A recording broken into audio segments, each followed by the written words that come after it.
Did you know there's a remote lake in India that contains the skeletal remains of hundreds of people, some over 1,000 years old? Hidden high in the Himalayas, Roopkund Lake hides countless bodies under its ice and have baffled historians and scientists for decades as to how they ended up there. According to most sources, the site was first discovered in 1942 by an Indian forest ranger named H.K. Madwal. Madwal was on assignment collecting wildflowers, and the route he was taking had him passing by the lake. Looking into the ice, I imagine he was shocked to discover a human skull looking back at him. But there are reports of human remains at the site even earlier than that. In 1907, British mountaineer T.J. Longstuff reported finding human remains at the lake, but nothing really came of it, I guess. Even after Madwal's discovery in 1942, expeditions to the site weren't conducted until almost 14 years later, due to World War II. At first, British authorities believed the remains to be the result of a secret Japanese invasion attempt, but soon realized the skeletons were much too old. The remains of over 300 people are at the site, with some estimates as high as 1,000.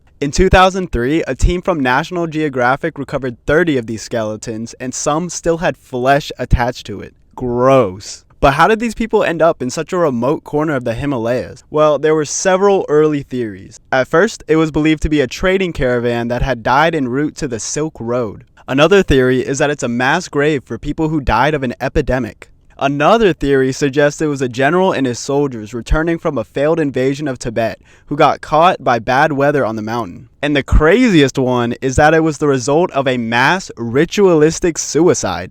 At first, it was believed that all the skeletons came from the same group of people who died in one catastrophic event during the 9th century. Many of the skeletons showed evidence of injuries to the head and upper body as a result of something hitting them from above. Therefore, scientists came to the conclusion that most of the deceased died from blunt force trauma to the head from a sudden hailstorm on the mountain. Now, this actually coincides with the folklore of local villages, who have a folk song that talks about the goddess Nanda Devi creating a hailstorm as hard as iron that killed people winding past the lake.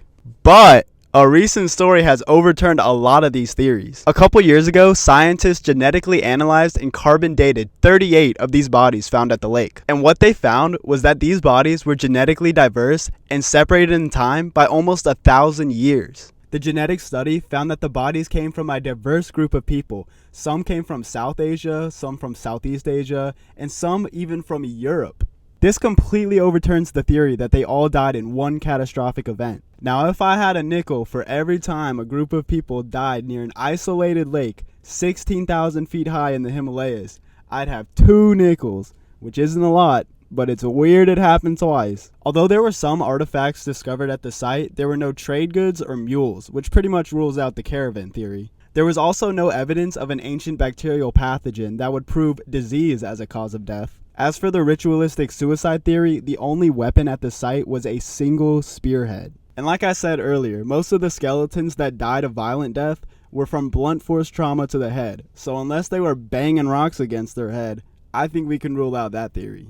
So, given all this information, what do you think happened to the people at Roopkund? I'll tell you what scientists now believe happened. We can separate the remains into 2 distinct groups. The first group died around 700 to 900 CE, while the second group died relatively recently, like 17th to 19th century. Now, Roopkund Lake lies near a revered pilgrimage journey that many people all across the Indian subcontinent travel on, despite its extreme danger. It's believed that this first group at Roopkund were pilgrims traveling on this route who were pounded by a sudden hailstorm and perished there. Now, I mentioned earlier how local folklore actually supports this idea. According to legend, a king and his wife angered the goddess Nanda Devi, so they gathered up a troop of servants and dancers and set out to the Nanda Devi shrine. But on their way there, the goddess smote them with a hailstorm. Now onto group 2. Now these are the ones that have a more European background. Now, sorry to disappoint, but the mystery behind this one is kind of yet to be solved, as we have no idea why this group ended up at this remote lake and why they even traveled there. But it is likely that they just died from exposure on the harsh mountain. Let me know what y'all think happened to them. What's kind of crazy is that this mystery may never be solved because people keep taking the bones as many mountaineers and tourists trek by Roopkund. Well, I hope you guys enjoyed this video. I really enjoyed learning about it. I found it really interesting. If you like learning about stuff like this, maybe you should subscribe. All right, love you. Bye.